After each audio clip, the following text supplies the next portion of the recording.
ክርስቶስ ተንሥአ እሙታን ሞተ ወኪሎ ለሞት ለእለ ውስተ መቃብር ወሀበ ሕይወተ ዘለዓለመ ዕረፍተ ክርስቶስ ተንሥአ እሙታን ሞተ ወኪሎ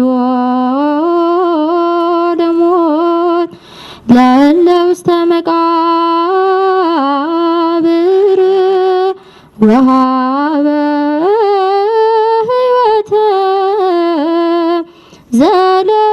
ዘለዓለመ ዕረፍተ። በስመ አብ ወወልድ ወመንፈስ ቅዱስ አሐዱ አምላክ አሜን። የልዑል እግዚአብሔር ቤተሰቦች የእናታችን የእመቤታችን የቅድስት ድንግል ማርያም ወዳጆች በእግዚአብሔር ሰላምታ እንደምናረፈዳችሁ አሜን። በምሕረት በቸርነቱ እስከዚህ ያደረሰን አምላካችን ስሙ የተመሰገነ ይሁን። በሚኖረን ጊዜ በሉቃስ ወንጌል ምዕራፍ 23 ከቁጥር 39 እስከ 43 በሚገኘው አንቀጽ መነሻነት የእግዚአብሔርን ቃል እንማራለን። እግዚአብሔር አምላካችን እንዲያስተምረን እንዲመክረን ምስጢሩን ጥበቡን እንዲገልጥልን የእርሱ ቅዱስ ፈቃድ ይሁንልን። የትምህርታችን ርዕስ የሚሆነው ጌታ ሆይ በመንግስትህ በመጣህ ጊዜ አስበኝ የሚለው ቃል ይሆናል። ይህንን ቃል መነሻ አድርገን ለቀሪዎቹ አጭር ሰዓታት ደቂቃዎች እንማራለን። እግዚአብሔር አምላካችን እንዲያስተምረን ቅዱስ ፈቃድ ይሁንልን። ጌታችን መድኃኒታችን ኢየሱስ ክርስቶስ በተሰቀለበት በዕለተ ዓርብ ተሰቅሎ የነበረው ከሁለት ወንበዴዎች መካከል ነበር። እነዚህ ወንበዴዎች እድሜያቸውን ሙሉ የሰው ገንዘብ ሲቀሙ፣ ድሃ ሲበድሉ፣ ፍርድ ሲያጓድሉ የኖሩ ወንበዴዎች ነበሩ።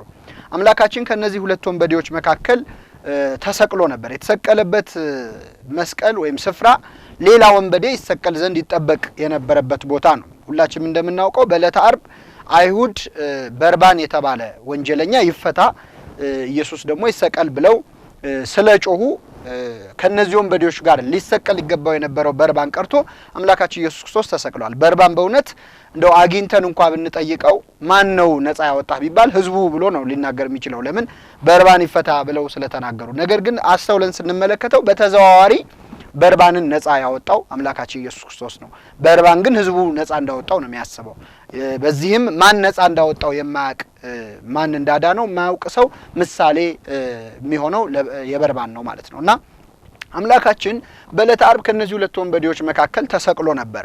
ከወንበዴዎቹ መካከል መሰቀሉ ስለ ሁለት ምክንያት ነው። አንደኛው ትንቢቱን ሊፈጽም ሲሆን፣ ሁለተኛው ሌላ ትንቢት ለመናገር ነው። ትንቢቱን ሊፈጽም የነቢዩ ኢሳይያስን ትንቢት ስናነብ ትንቢተ ኢሳይያስ ምዕራፍ 53 ላይ ስለ አምላካችን ስለ ኢየሱስ ክርስቶስ መከራ ነቢዩ ኢሳይያስ ብዙ ነገር ተናግሯል። እንግዲህ ትንቢተ ኢሳይያስ አባቶቻችን ደረቅ ሐዲስ ይሉታል። በብሉይ ኪዳን ሆኖ ግን ስለ ሐዲስ ኪዳን ስለሚያወራ፣ የውጭ ሰዎች ደግሞ የብሉይ ኪዳን ወንጌል ይሉታል። ለምንድነው?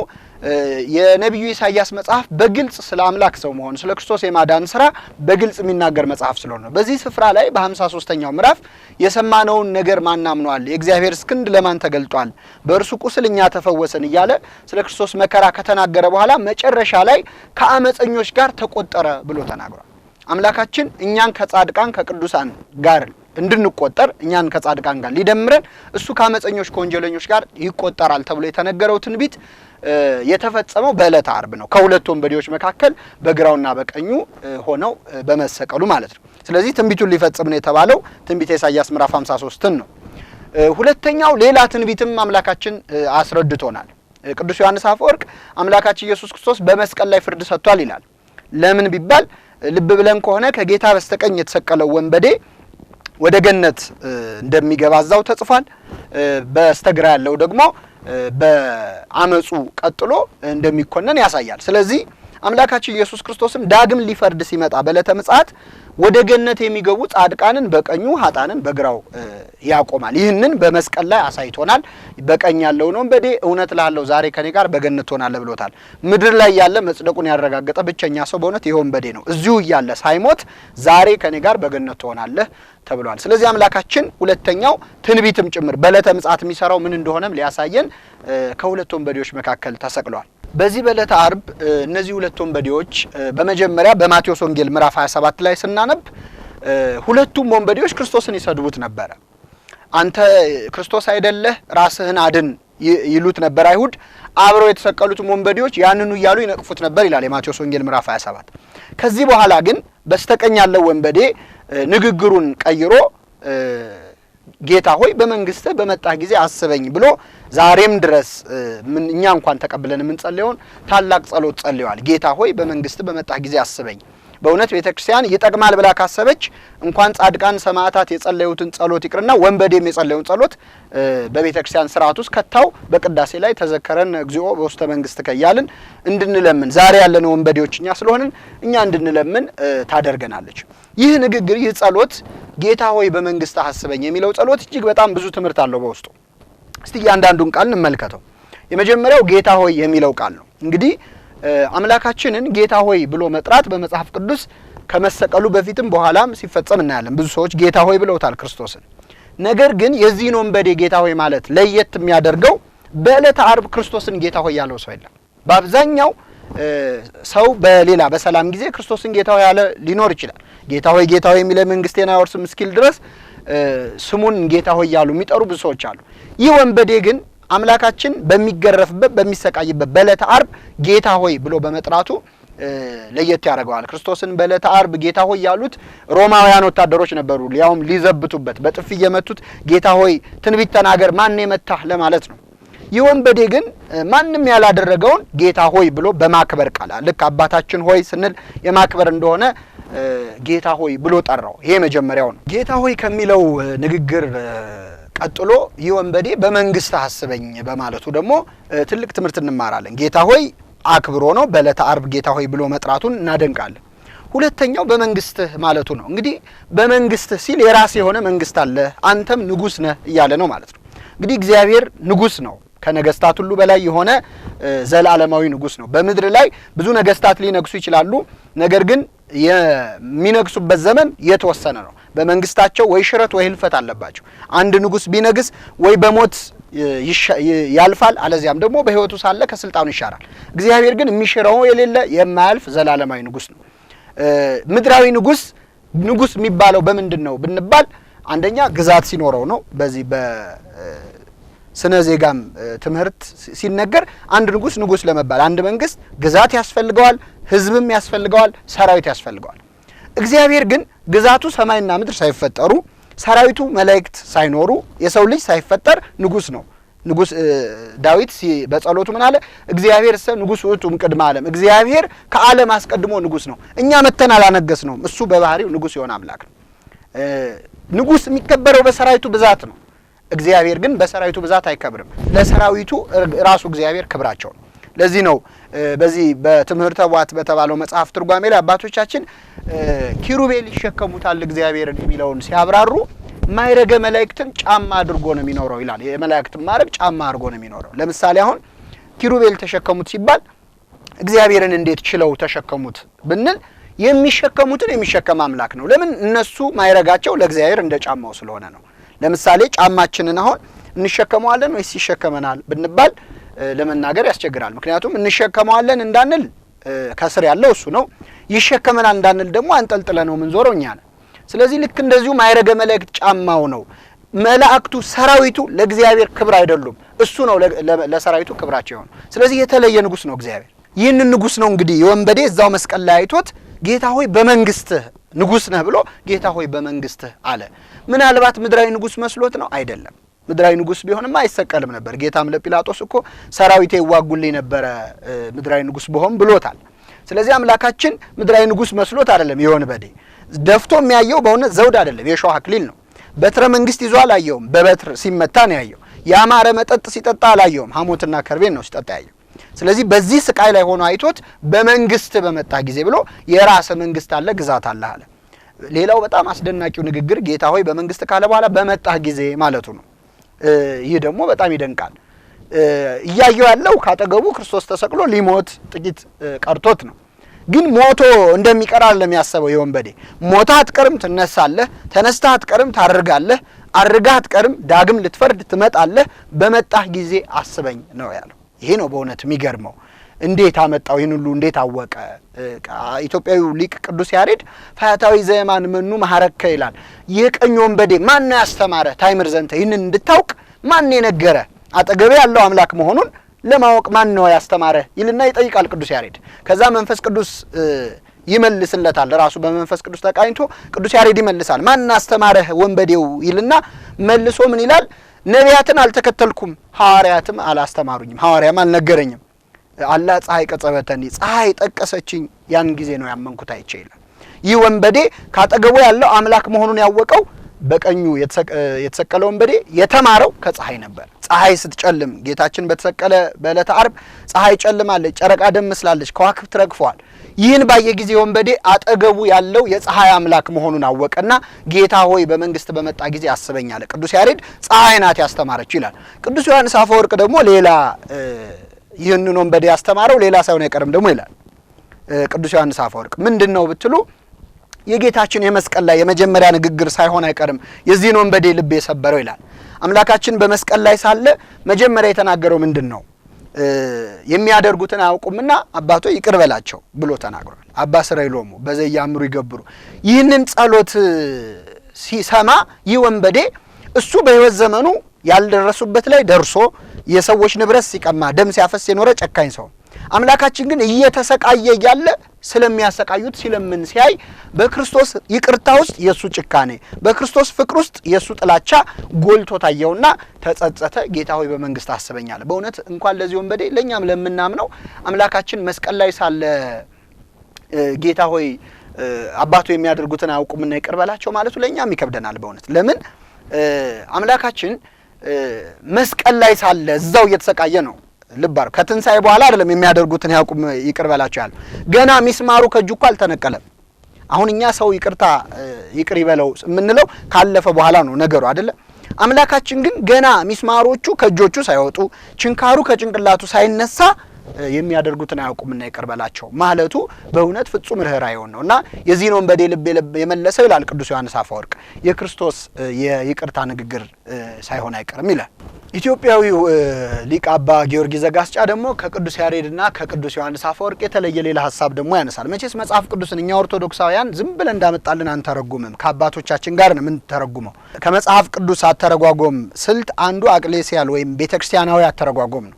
ስለዚህ ይህንን ጥቅስ የቤተክርስቲያን አባቶች ምን ብለውታል ብለን ነው የምናየውና አባ ጊዮርጊስ ዘጋስጫ ደግሞ ምን አለ? ፀሐይ ከመጨለሟ በፊት አለ ይህ ወንበዴ ከጌታ ቀኝ ነው የተሰቀለው።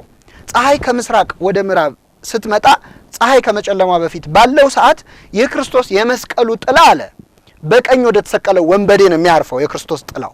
ስለዚህ የጌታ ጥላ አርፎበት ሳይሆን አይቀርም ይህ ሰው የተጸጸተው ይላል። በእውነት የክርስቶስ ጥላ በሁላችን ላይ ይረፍብን። አባ ጊዮርጊስ እንዲህ ይላልና ያም ሆነ ይህ ወንበዴ ጌታ ሆይ አለ በመንግስት በመጣህ ጊዜ አስበኛል። አስበኝ ማለት እንደው አንድ ወንበዴ አጠገቤ ነበር እንደው የት ገብቶ ይሆን በለኝ ማለት አይደለም። ማረኝ፣ ይቅር በለኝ፣ የቸርነትን ስራ ስራልኝ ማለት ነውና ጌታ ሆይ በመንግስት በመጣህ ጊዜ አስበኝ አለ። በእውነት ይህ ወንበዴ ይህ ጸሎቱ እኛ ራሳችን እንድንታዘብ የሚያደርገን ነው። ለምን ቢባል በአብዛኛው እኛ ክርስቲያኖች ሆነን በእግዚአብሔር ፊት ስንጸልይ የምንጸልያቸው ጸሎቶች ቢገመገሙ ቢመዘኑ እንደው በ100% እንኳን ብናየው ማለት ነው አብዛኛው የምንጸልየው ጸሎት ስጋዊ ህይወታችንን ነው እንጂ ነፍሳችንን የሚመለከት አይደለም። በመንግስት አስበኝ የሚለው ጸሎት ማለት የነፍሴን ነገር አደራ ነው አይደለ? ይህ ወንበዴ ራሱን ጌታን አግኝቶት የለመነው ልመና በጣም አስደናቂ ነው። ጌታ ሆይ በመንግስት በመጣህ ጊዜ አስበኝ ብሎ የነፍሴን ነገር አደራ ነው ያለው። በስተግራ ያለው ወንበዴስ በቀረችው እድሜ አምላኩን ተሳደበ። አንተ ክርስቶስ ኮንክ ራስንም እኛንም ማድን አለ። ከመስቀሉ አውርደናል። አሁን ለምሳሌ እንደው በአንድ ሰው መቼስ ብዙ ቦታዎች መንፈሳዊ ጉዞም በመኪና ተሳፍረን እንሄዳለን። እንደው ይህንን የበለጠ የሚያሳየን ማለት ነው። በጉዞ ተሳፍረን ስንሄድ እንደው አያድርግብንና አደጋ ቢያጋጥመንና መኪናው እንደው ወደ ወንዝ እየገሰገሰ ቢሄድ ሁላችንም እንጮሃለን ወደ እግዚአብሔር አድነን ብለን እንጮሃው። ነገር ግን የልመና ባይሳካና እንደው ወደ ወንዙ ጠልቀን ብንገባ ወንዙ እያሰጠመን ውሃው ወደ ሰውነታችን ወደ ወገባችን ከፍ ከፍ እያለ ቢመጣ አሁንም የምንጮኸው እግዚአብሔር አድነን ብለን ውሃው ሙሉ በሙሉ ሊያሰጥመን ጥቂት ቢቀረውና አንገታችን ጋር ቢደርስም አሁንም የምንለምነው እግዚአብሔር አድነን ብለን ነው እንጂ አንድ ሰው በመንግስት አስበኝ አይደለም። ሁላችንም ሐሳባችን ከዛ ወንዝ ወጥቶ ኑሯችንን ለመቀጠል ነው። ማንን እንመስላለን? የግራውን ወንበዴ ማለት ነው። የግራው ወንበዴ ጌታን አግኝቶት አንተ ክርስቶስ ኮንክ ራስንም እኛንም ማድን አለ። ያንተን አምላክነት ማረጋግጠው ካዳንከኝ ነው ይላል። እስከ መጨረሻ በእግዚአብሔር እጅ ተይዞ ሊሞት ጥቂት እየቀረው አሁንም የሚያስበው ከመስቀሉ ወርዶ የቀደመ ስራውን ውንብድናውን ሊቀጥል ነው። ይህ ወንበዴ ግን ጌታን አግኝቶ ጌታ ሆይ በመንግስት አስበኝ አለ። በእውነት ለነፍሳችን ለመለመን እግዚአብሔር ያብቃል ሁላችንም እና ይህ ወንበዴ ጌታ ሆይ በመንግስት በመጣህ ጊዜ አስበኝ ያለው ጸሎት እጅግ ታላቅ ጸሎት ስለሆነም በቤተ ክርስቲያናችን በቅዳሴ መካከል ይጸለያል። ይህ ወንበዴ ጌታ ሆይ በመንግስት በመጣህ ጊዜ አስበኝ ብሎ ከመለመኑ ከንግግሩ በተጨማሪ በእውነት አምላካችንም ደስ አሰኝቶታል። አምላካችን ኢየሱስ ክርስቶስ ከመጽሐፍ ቅዱስን ስናነብ ሁለት ጊዜ ተጠማው ሲል እናገኛለን ወይም ውሃ ሲጠይቅ እናገኛለን። የመጀመሪያው የዮሐንስ ወንጌል ምዕራፍ 4 ላይ ነው። ዮሐንስ ወንጌል ምዕራፍ 4 ላይ ሳምራይቷን ሴት ውሃ ጠጭኝ አላት። አንተ አይሁዳዊ ስትሆን ሳምራይት ከመሆን ከኔ እንዴት ውሃ ትለምናለህ አለችው። እስከ መጨረሻው ድረስ ግን ውሃ አልሰጠችው። እሷም ከሄደች በኋላ ሐዋርያት መጥተው የሚበላ እናቅርብልህ ሲሉት እኔ የምበላው ሌላ ምግብ አለኝ ብሎ ነበር። አልበላም ማለት ነው። ለሁለተኛ ጊዜ ተጠማሁ ብሎ የጠየቀው መስቀል ላይ ነው። መስቀል ላይም አልጠጣም ነበር አምላካችን። አልሰጡትም። ሐሞትና ከርቤ ነው ያቀረቡለት። ቀምሶ ተፋው ይላል። ስለዚህ አምላካችን አልተቀበለም። በእነዚህ ሁለት ጊዜያት ግን ተጠማው ባለባቸው 6 ሰዓት ላይ ለሳምራይቷም ሴት ይሁን አሁን መስቀል ላይም ላለው አምላካችን ሌላ ደስ ብሎት የጠጣው መጠጥ አለ። ምንድነው ቢባል እግዚአብሔር መጠጡ የኛ መመለስ ነው። ሙሴ እግዚአብሔርን ጠየቀው ምን ተትበል ወምን ተትሰቲ ምን ትበላለህ ምን ትጠጣለህ አለው። ሀጥ አመይኔስ ህንባው ሰቲ ኃጢአተኛ በተጸጸተ ጊዜ እንባውን ጠጣለው ብሎ ነበር። ስለዚህ በዛ በሳምራይቷ ሴትን አጠጭኝ ባለ ሰዓት ውሃ ባትሰጠውም የሷ መመለስ ግን ለሱ ጥሙን የሚያረካለት ነበር። አሁንም በመስቀል ላይ ደግሞ የጌታን ጥም ያረካው ይህ የቀኝ ወንበዴ ነበር ማለት ነው።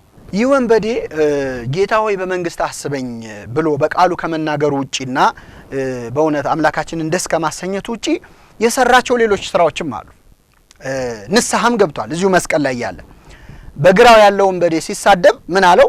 አንተ በዚህ ፍርድ ሳለህ እግዚአብሔርን አትፈራውም? ምን እኛስ ስለ አደረግነው የሚገባንን ፍርድ እንቀበላለን በማለት ተናግሯል። ይህ ምንድነው የሚያሳየው? ለተረገመው የመስቀል ሞት የሚያበቃ ኃጢአትን ሰርቻለሁ ብሎ በአጭር ቋንቋም ቢሆን ኃጢአቱን እዚሁ መስቀል ላይ ሲናዘዝ እናገኘዋለን። ይህ ብቻም አይደለም፣ ጓደኛውንም መክሯል።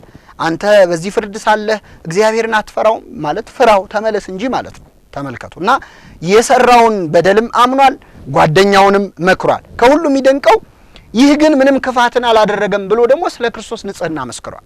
በዕለተ ዓርብ አምላካችን ኢየሱስ ክርስቶስ በተሰቀለበት ዕለት ማንም ሰው መጥቶ ንጹህ ነው ብሎ የመሰከረ የለም። ከ12 ዓመት ደም ይፈሳት የነበረች ሴት ደሜን ቀጥ አረገው እንጂ ምን በደለ ብላ አልመሰከረችም። 38 ዓመት ተኝቶ የነበረው ያ ድውይም መጥቶ ካልጋ ያስነሳኝ እንጂ መቼ ኃጢአት ሰራ ብሎ ስለ ክርስቶስ አልመሰከረም። እንደውም ሊቃውንት እንደሚነግሩን ዮሐንስ ወንጌል ላይ ጌታችንን በጥፍ የመታው ሰው ይህ 38 ዓመት ተኝቶ የነበረው ሰው ነው የሚሉን። ለምን ምን አለው? አምላካችን በጥፊ ልክ ሲመታው ይህ ሰው ክርስቶስ ምን አለ? ክፉ ተናግሬ ከሆነ ስለ ክፉ መስክርብኝ፣ መልካም ተናግሬ እንደሆነ ስለምን ትመታኛለህ አለው ይላል። አሁን አምላካችን ያ ሁሉ ጅራፍ ሲወርድበት ለምን ትመቱኛላችሁ ያላለ አምላክ ይህ ወንበዴ ይህ ሰው ሲመታው ለምን ትመታኛለህ አለ የሚለውን ሊቃውንት ሲተረጉሙ እግዚአብሔር የበለጠ የሚሰማው ባዳነው ሰው መመታቱ ስለሆነ ነው።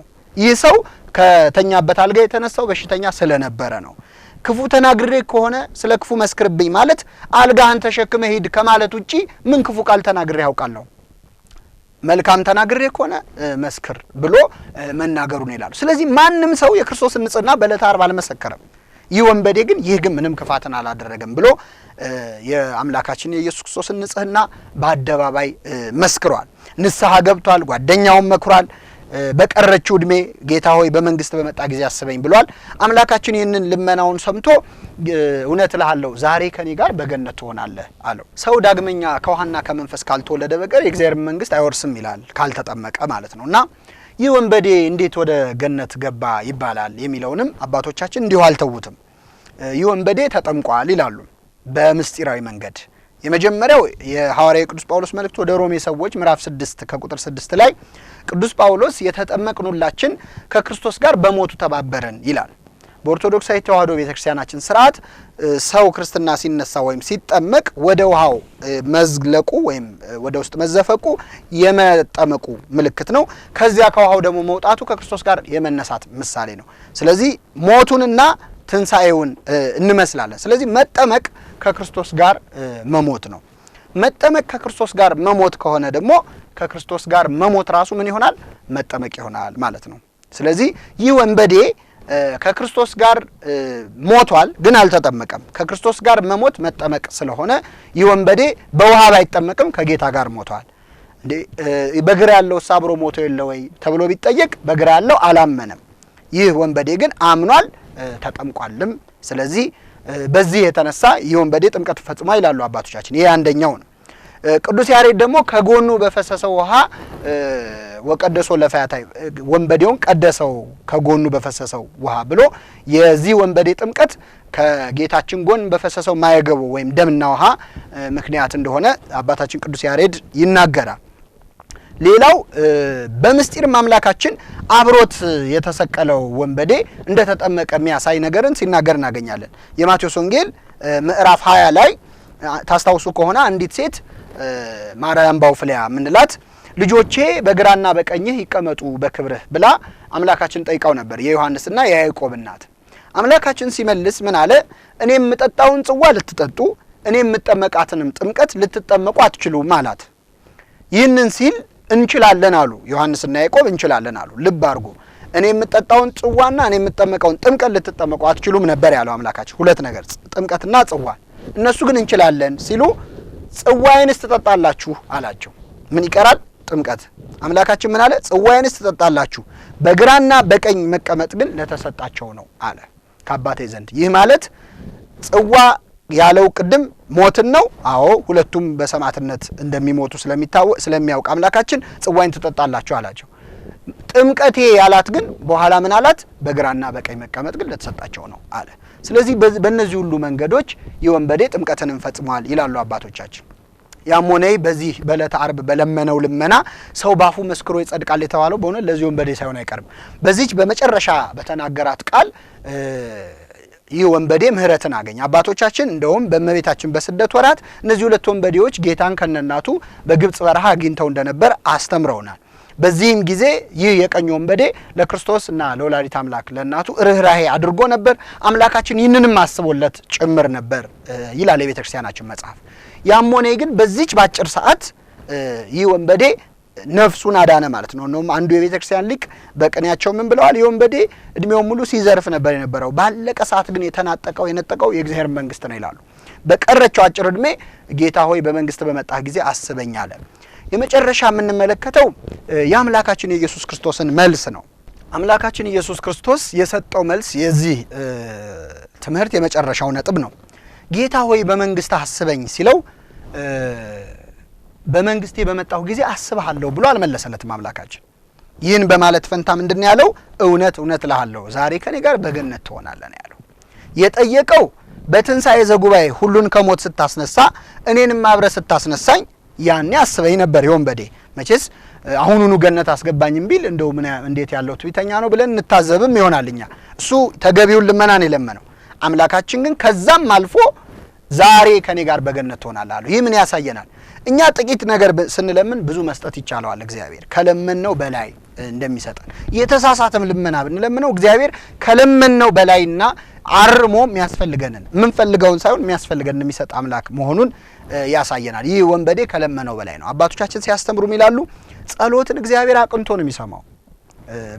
ስተን ብዙ ነገር ልንናገር እንችላለን። በእውነት የምንለምነው ልመና የተዘበራረቀ ሊሆን ይችላል። እግዚአብሔር ግን የሚጠቅመንን እየሰማ እያቃና የሚበጀንን የሚሰማ አምላክ ነው። ሳናውቅ እንኳን ብንናገረው እያረመ ማለት ነው። እንደውም በዚህ በጣና ገዳማት ውስጥ አንድ ዋሻ ለአቡነ ያሳይ የሚባሉ አባት የሚታሰቡበት በዚህ ዋሻ አንድ ያልተማረ የቤተክርስቲያን ትምህርት የማያውቅ ሰው ጸሎት ሲጸልይ አንድ አባት ያገኙታል። በጀልባ ተሳፍረው ይመጡና አንዲት ደሴት ላይ ነው አረፍ ልበል ብለው ሲገቡ ሲጸልይ ይሰሙታል። ምንድነው ብለው ቀረብ ብለው ሲሰሙ ይህ ሰው የሚጸልየው አትማረኝ እያለ ነው።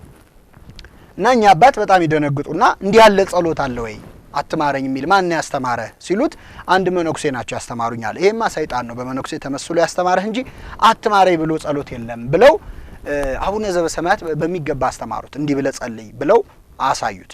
ይህ ሰው እንደምንም ታግሎ የጌታችን ያስተማረውን አባታችን የጸሎት በደንብ ከተማረ በኋላ ከሰማ በኋላ እኚህን አባት አሰናበታቸው።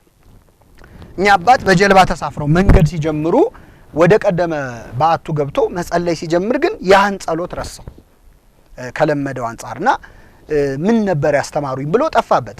የሚደንቀው ይህ ሰው ሮጦ ሄዶ እኚህን አባት በጀልባ ተሳፍረው የሚሄዱትን አባት አስቆማቸውና ምን ብለው ነበር ያስተማሩኝ ጸሎቱ ብሎ ጠየቃቸው። እና እኚህ አባት ሲያዩት ውሃ ላይ ቆሟል። በውሃ ላይ ነው እየሮጠ የመጣ ምክንያቱም እሳቸው በጀልባ ነው ሄዱት ነው ያለው። ሲመለከቱት በውሃ ላይ ቆሟል። ይህ ሰው አትማረኝ በሚለው ጸሎቱ በቅቷል ማለት ነው። በል የኔ ልጅ ከዚህም በኋላ እንደ ቀድሞ አትማረኝ ብለህ ጸልይ ያሉት ይባላል። ለምንድነው ይህ ሰው ባለማወቅ ቢጸልይ በነበረው ጸሎት በቅቷል። ቅድስና ደረጃ ላይ በውሃ ላይ እስከመሄድ ደርሷል። ለምን ብንል እግዚአብሔር የሰማው ያለውን ሳይሆን ለማለት የፈለገውን ስለሆነ እግዚአብሔር ጸሎታችን ያንደበታችንን ማማር አይደለም የሚሰማው የልቡናችንን ነው። ለዚህ ነው እኮ ሕዝቅያስ በጨነቀው ሰዓት ሊጸልይ ብሎ መጨረሻ ወደ ቤተ መቅደስ አቅጣጫ ፊቱን አዙሮተኛ ነው የሚለው። ለምን እግዚአብሔር ባፍ ብልጠት አይደለም የሚሰማው የልቡናን ነው የሚመለከተውና የእያንዳንዳችንን ጸሎት አርሞ እንደሚሰማ የምናየው ይህ ወንበዴ የለመነው በመንግስት አስበኝ ብሎ ነው። እሱ ግን ዛሬ ከኔ ጋር በገነት ትሆናለህ አለው። እዚህ ላይ በእውነት የእግዚአብሔር ቸርነት እጅግ ያስደንቃል። አንድን ወንበዴ ዛሬ ከኔ ጋር በገነት ትሆናለህ ብሎ አምላካችን እድል መስጠቱ እጅግ ያስገርመናል። በእውነት ይህ ታሪክ የተጻፈው በዋልድ መጽሐፍት ላይ ቢሆን ብዙ ሰው ለማመን ይቸገር ነበር። አንድ ወንበዴ ገነት ገባ እንዴት ትላላችሁ ሊል ይችላል። ምክንያቱም እንደ በላይ ሰብ ያሉ ሰዎች በጥርኝ ውሃ ገነት ገቡ የሚለው ታሪክ ግራ የሚያጋባውና የሚቃወምም ሰው አይጠፋም። እውነት ይህ ሰው ገነት ገባ የሚለው ታሪክ በወንጌል ስላጻፈልን አምላካችን ስሙ የተመሰገነ ይሁን። የእግዚአብሔር ቸርነቱ ከሰው አይምሮ በላይ መሆኑንም በእውነት እንማራለን እኛ ከምናስበው በላይ ማለት ነው። እና ባለቀይ ሰዓት መጥቶ ማረኝ ብሎት አምላካችን ይቅር ብሎታል። የእግዚአብሔር ምሕረት ከኛ አይምሮ በላይ መሆኑን ያሳየናል። በገነት ትሆናለህ ዛሬ ሲለው እነ አዳም እነ ሔዋን እነዚያ ሁሉ የብሉይ ኪዳን የነበሩ ነቢያት ጻድቃን በሲኦል ሆነው የክርስቶስን ማዳንና ወደ ገነት የሚገቡበትን ቀን በሚጠባበቁበት ሰዓት አንድን ወንበዴ አስቀድሞ ገነት አስገባው። ከሁሉ እንደውም የሚገርመው አቤል ነው። መቼ ሲኦል ቀድሞ የገባው አቤል ነው አይደለ? ቀድሞ የሞተው እሱ ስለሆነ በእውነት ቃየል እኮ መግደል ብቻ ሳይሆን ቀድሞ ብቻውን ነው ሲኦል ያወረደው ወንድሙንና የዋሁ አቤል ደሙ በግፍ የፈሰሰው አቤል በሲኦል ቁጭ ብሎ ደም ሲያፈስ የኖረውን ወንበዴ አስቀድሞ አስገባው ወደ ገነት። ግብረ ሕማማት ሲነበር ሰምታችሁ ከሆነ ኪሩብ ይደንቀዋል የገነት ጠባቂ። አንተ ማን ነህ ይለዋል ይህን ወንበዴ። ይህን የእሳት ባህር እንዴት ተሻግረ መጣህ ይለዋል። በየት በኩል አለፍክ ይለዋል። የክርስቶስን የደሙን ማህተም ሲያሳየው ግን ያሳልፈዋል። ለዚህ ነው በእውነት ስጋውን ደሙን ተቀበሉ የምንባለውም ለዚህ ነው። ደመ ክርስቶስን ተቀብለን የማናልፈው በር የማንገባበት ገነት የለምና ነው። እና የወንበዴ ምህረት ማግኘቱ የእግዚአብሔርን ቸርነት እና ይቅርታውንም ብዛት ያስተምረናል። ጌታ ሆይ በመንግስት በመጣ ጊዜ አስበኝ በምትለው ጸሎት ብቻ ይቅርታን ሰጥቶታል። የመጨረሻ የምናየው ነጥብ የአምላካችን የምህረቱን ብዛት ነው። በምን ብትሉ በግራ ያለው ወንበዴ ሲሰድበው መልስ አልሰጠም። አንተ ክርስቶስ አይደለህም ራስንም እኛንም ማድን ብሎ ሲለው አልተበሳጨም፣ አላዘነም፣ መልስ አልሰጠም። በአንጻሩ ግን በቀኝ ያለው ማረኝ ሲለው ወዲያው ካፉ ተቀብሎ እውነት እላለሁ ዛሬ ከኔ ጋር ትሆናለህ አለ። ሩቀ መዓት ወብዙኃ ምሕረት ይለዋል ቅዱስ ዳዊት። መዓቱ የራቀ ምሕረቱ የበዛ አምላክ ነው። እግዚአብሔር ለመቅጣት ለመቅሰፍ ይዘገያል፣ ለመማር ግን ይቸኩላል። አባ ጊዮርጊስ ዘጋስጫ የራበው ሰው ለምግብ የጠማው ሰው ለመጠጥ እንደሚቸኩል ክርስቶስ ይቅር ለማለት ይቸኩላል ይላል። ችግሩ እግዚአብሔር ይቅር ማለት ሳይሰለቸው እኛ ይቅር በለን ማለት ይሰለቸናል። እና ለዚህም ነው ንስሐ ማንገባው በእውነት። እና ይህን ወንበዴ ካፉ ተቀብሎ ማረኝ ያለውን ተቀብሎ ዛሬ ከኔ ጋር በገነት ትሆናለህ አለው። ገና ከስር እመቤታችን ዮሐንስን የሚያክሉ ታላላቅ እንግዶች እያሉ ከአንድ ወንበዴ ጋር ተነጋገረ። ጊዜ ሰጥቶ አምላካችን እሱ በስቃይ ላይ ሆኖ እነሱ እኮ ሳይገረፉ ነው የተሰቀሉት። እሱ ተገርፏል አጥንቱ እስኪታይ ድረስ የሾህ አክሊል ደፍቷል። በዚህ ስቃይ ላይ ሆኖ ግን አምላካችን የሌላውን ስቃይ ጆሮ ሰጥቶ የሚሰማ አምላክም ነው እና በእውነት ይህንን ወንበዴ ዛሬ ከኔ ጋር በገነት ትሆናለህ ያለ አምላካችን ሁላችንንም እሱን ባሰበበት ቸርነቱ ያስበን፣ የሰማነውን በልቡናችን ያሳድርብን።